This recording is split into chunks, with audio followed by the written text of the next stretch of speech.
जब देश की सीमा पर जवान लड़ रहे होते हैं, तब राजनीति के पोस्टर छप रहे होते हैं।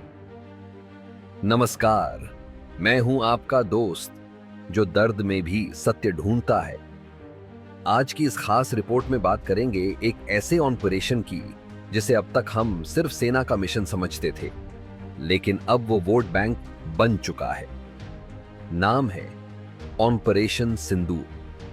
यह कहानी है उन जवानों की जो देश की रक्षा करते हैं और उन नेताओं की जो उनके बलिदान को राजनीति में बदल देते हैं। ऑपरेशन सिंदूर एक ऐसा सैन्य मिशन जहां हमारे जवानों ने अपनी जान की बाजी लगाकर अपने लोगों को दुश्मन के कब्जे से छुड़ाया। देश ने तालियां बजाईं, मीडिया ने हेडलाइंस बनाई, पर अब यह मिशन बन गया है एक चुनावी मुद्दा। जब किसी ऑपरेशन का मुख्य फोकस हो जाए वोट और पोस्टर, तो सवाल उठते हैं। मोदी जी की तस्वीर हर जगह है, रेलवे टिकट पर, सरकारी बैग पर, और अब वोटर के दिल में भी डाली जा रही है। लेकिन जिन सैनिकों ने खून बहाया, उनका नाम, उनकी तस्वीर कहां है? कांग्रेस के नेता कहते हैं यह आर्मी का नहीं, पीआर का ऑपरेशन है। बीजेपी का जवाब आता है, तुम देशद्रोही हो, मुगलों के वंशज हो, मीर जाफर हो। तो क्या अब देशभक्ति का सर्टिफिकेट भी पार्टी कार्ड के साथ मिलता है?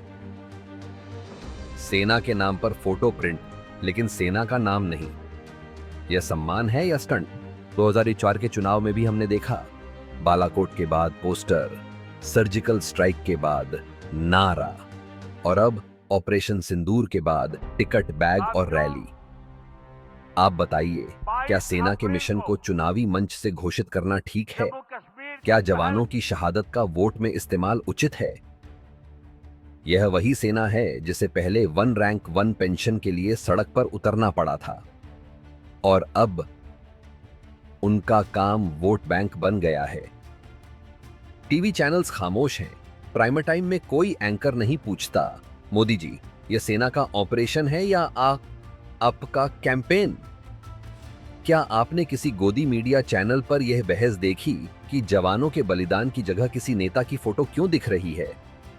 एक तरफ कांग्रेस सवाल पूछे तो सेना के खिलाफ मान लिया जाता है, दूसरी तरफ बीजेपी ऑपरेशन सिंदूर के नाम पर वोट मांगती है, तो वो देशभक्ति बन जाती है।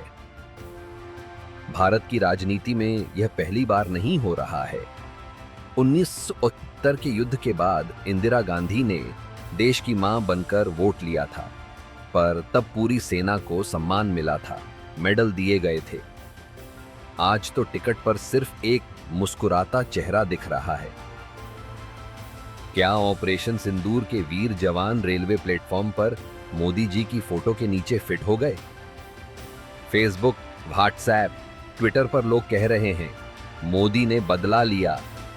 अरे भाई, मोदी ने नहीं, भारत की सेना ने किया है, जिसका नाम आपको याद भी नहीं है। क्या आपको पता है किस अफसर ने इस ऑपरेशन को लीड किया? किस रेजिमेंट ने हिस्सा लिया? नहीं ना, क्योंकि फोटो उसकी नहीं, पोस्टर मोदी जी का है। आम आदमी के सवाल को भटकाया जा रहा है। बिजली, पानी, बेरोजगारी, सब कुछ छोड़ो, बस देशभक्ति के नाम पर वोट दो। पर यह देशभक्ति है या पीआर स्ट्रैटेजी? एक तरफ जवानों के लिए बजट कम किया गया, दूसरी तरफ उनके नाम पर कैंपेन। तो क्या देश के लिए लड़ने वाले अब सिर्फ चुनावी बैनर बन गए हैं? जब तक देश का वोटर सिर्फ फोटो देखकर वोट करेगा, तब तक असली जवान का नाम ढूंढने के लिए आपको गूगल खोलना पड़ेगा। यह रिपोर्ट उन लोगों के लिए है जो पूछना जानते हैं, सेना का काम वोट लाना नहीं, देश बचाना है। यह मत भूलिए, लोकतंत्र में सवाल करना सबसे बड़ी देशभक्ति होती है, और जो जवाब नहीं देते उन्हें वोट नहीं, सवाल मिलने चाहिए। वोट के लिए सेना का नाम मत बेचिए। सेना का सम्मान सिर्फ तालियों से नहीं, इंसाफ से होता है।